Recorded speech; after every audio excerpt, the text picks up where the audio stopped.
জাতিসংঘ সাধারণ পরিষদের ৭১তম অধিবেশনে যোগ দেবার পর প্রধানমন্ত্রী শেখ হাসিনার এই সফরের আদ্যপান্ত নিয়ে সংবাদ সম্মেলন।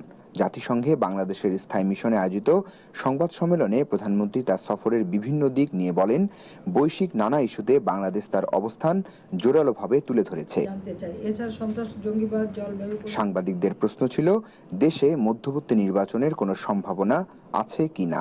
যারা পার্লামেন্টে নাই, যারা আসলে গণতন্ত্র বিশ্বাস করে না, যারা নির্বাচন ঠেকানোর নামে মানুষ পুড়িয়ে মারে, মানুষের ক্ষতি করে, যারা আগুন দিয়ে পুড়িয়ে জ্যান্ত মানুষকে পুড়িয়ে মারে, তাদের কাছ থেকে ভালো কিছু আপনারা আশা করবেন কিভাবে?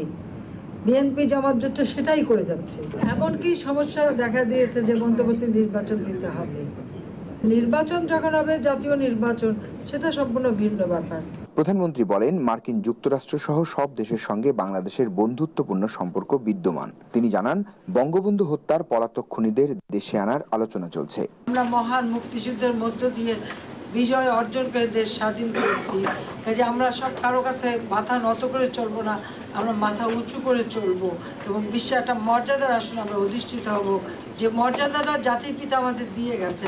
এই যে আপনারা এত সম্মান, এত বিজয়, এত কিছু, তাও পেত না, কিন্তু সেই কথাটাই সকলকে যাতে একটু স্মরণ রাখেন এবং বাংলাদেশের ভাবমূর্তি যাতে উজ্জ্বল হয়, বাংলাদেশের যে অর্জনগুলি সেগুলি যেন আরো ব্যাপকভাবে বিশ্বসভায় প্রচার পায়, সে ব্যাপারে আপনাদের আমরা সহযোগিতা কামনা করি।